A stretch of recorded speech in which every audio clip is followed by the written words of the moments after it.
BSc PCM first year unit first book first lectures 9 by Twinkle Deshwal. Hello student, last video में हमने linear momentum, centre of mass, ये concept पढ़े थे। आज हम पढ़ेंगे टॉर्क के बारे में। तो देखिए, जैसे वर्क होता है फोर्स इनटू डिस्प्लेसमेंट, ये होता है लीनियर वर्क डन, ये एक्सेलरेशन की वजह से आता है। तो सिमिलरली अगर हम सर्कुलर मोशन लें तो वहाँ पे जो वर्क डन होता है फोर्स की जगह वहाँ पे क्या वर्ड आता है, हमारी नई टर्म आती है टॉर्क। और हमारी डिस्प्लेसमेंट की जगह क्या आता है, एंगुलर डिस्प्लेसमेंट। ये क्या है हमारा एंगुलर वर्क डन, एक्सेलरेशन। तो टॉर्क क्या हुआ हमारा, आर क्रॉस एफ। तो टॉर्क होता है हमारा जो हमारा डिस्प्लेसमेंट होता है क्रॉस फोर्स अप्लाइड। अब हम इसे कैसे बताएंगे, सपोज कीजिए कि हमारा कोई भी पार्टिकल इस पोजीशन पे है, वो यहाँ से इधर मूव किया तो उस पर जो फोर्स लगा है वो इस डायरेक्शन में फोर्स लगा है।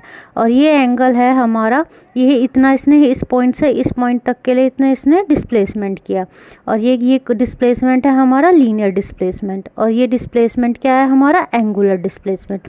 आर क्या है इसका, पोजीशन वेक्टर।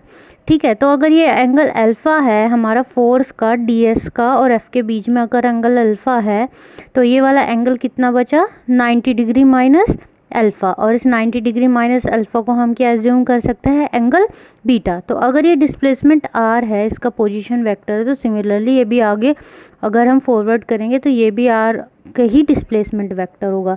तो बीटा एंगल हुआ हमारा r और f के बीच में। ठीक है, तो इन दोनों के बीच में जो हमारा f और r है वो उसके अपोजिट डायरेक्शन में हमारा क्या अप्लाइड होगा, टॉर्क। तो टॉर्क क्या होगा, किसी भी बॉडी को ऐसे सर्कल में मूव कराने के लिए।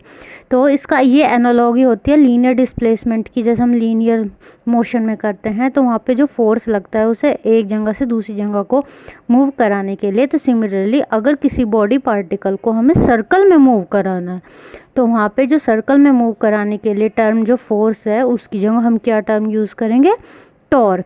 तो इसके भी यूनिट सेम होती है, बस इसका काम क्या होता है, उसे सर्कुलर मूव कराना। तो ये एफ क्रॉस आर, ये इस अपोजिट डायरेक्शन में लगेगा हमेशा एफ और आर के बीच में। तो देखिए यहाँ पे small amount of work done F dot D S. तो हमने क्योंकि हमने इतना पोर्शन ये क्या लिया हुआ, लीनियर लिया हुआ, तो अगर हम small amount of work done देखें क्या होता है, F dot D S, force multiply by D S, small work done. तो एफ डी एस अगर डॉट प्रोडक्ट को खोलेंगे तो क्या आएगा हमारा कॉस, और एफ और डी एस के बीच में कौन सा एंगल है, अल्फा। तो क्या होगा F D S cos alpha. तो F D S cos alpha को क्या लिख सकते हैं हम, 90 माइनस बीटा। ठीक है, कि 90 डिग्री में से इस अल्फा एंगल को क्या लिख सकते हैं कि ये पूरा एंगल कितना था, 90 डिग्री।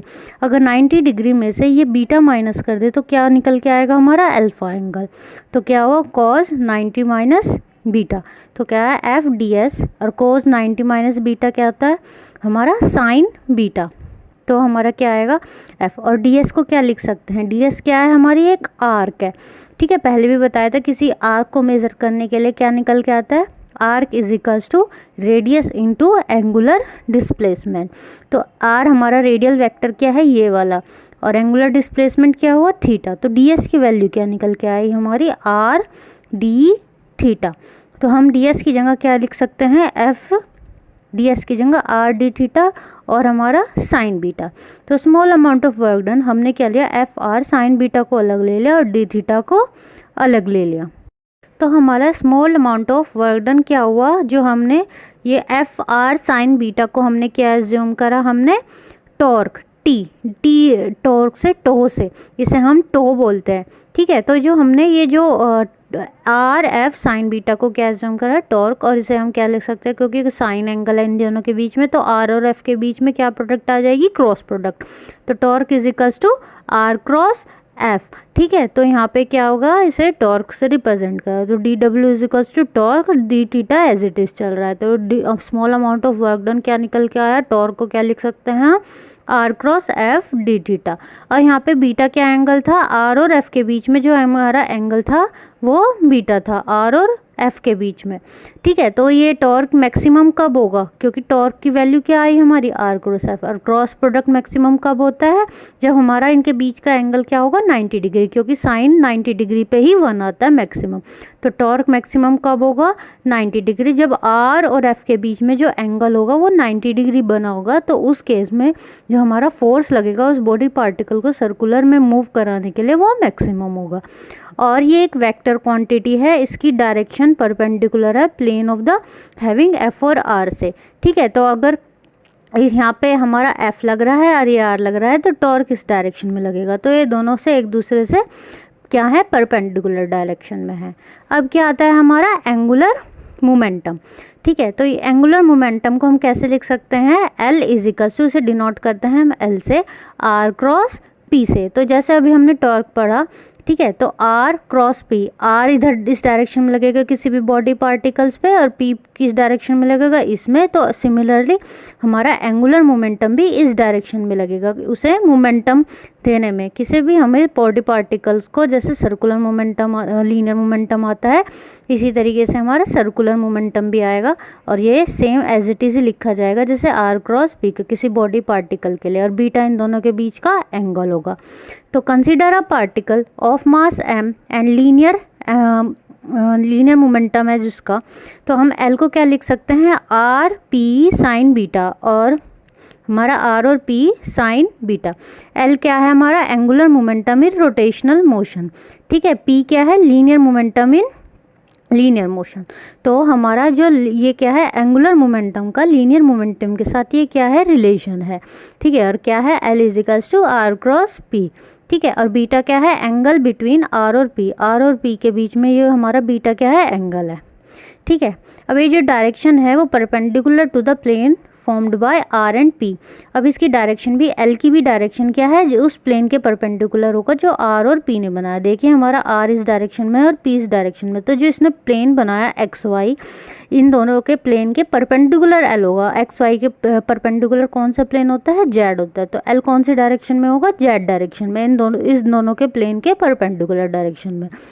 ठीक है, if one curl is right hand finger, अगर हम अपनी राइट हैंड फिंगर के कर्ल्स करें in the direction of turning from R to P. अब देखिए हम आर से पी के डायरेक्शन में अगर हम अपनी फिंगर्स को ऐसे कर्ल्स करें, ऐसे आर है और ऐसे हमने पी के डायरेक्शन में कर्ल किया, तो हमारा एल कौन सी डायरेक्शन में लगेगा, जेड डायरेक्शन में। तो देखिए if one curl his right hand finger in the direction of turning from R to P, R से पी तक के लिए हमने ऐसे कर्ल करते हुए अपनी फिंगर्स को कर्ल किया, through a smaller angle between them then the thumb point in the direction of L. तो हमारा जो थंब होगा वो हमारे डायरेक्शन ऑफ एल में। सिमिलरली टॉर्क को भी हम ऐसे रिप्रेजेंट कर सकते हैं, हम आर से एफ के तक के लिए क्या करें, अपनी फिंगर्स को कर्ल करें, तो हमारा फोर्स भी उसी डायरेक्शन में, टॉर्क भी उसी डायरेक्शन में रिप्रेजेंट करेगा। सिमिलरली ये भी हमारी एक वेक्टर क्वांटिटी है। अगर हम बीटा को 0 डिग्री और 180 डिग्री रखें, L equals to R P sine 0 degree, क्योंकि 0 डिग्री पे क्या होगा, ये हमारा एल होगा, जो हमारा मोमेंटम होगा वो क्या हो जाएगा 0। अगर हम बीटा को क्या रखें 90 डिग्री, तो एल क्या हो जाएगा R P sine 90 degree, L equals to R P equals to maximum. उस केस में हमारा लीनियर मोमेंटम और एंगुलर मोमेंटम क्या हो जाएगा, मैक्सिमम हो जाएगा।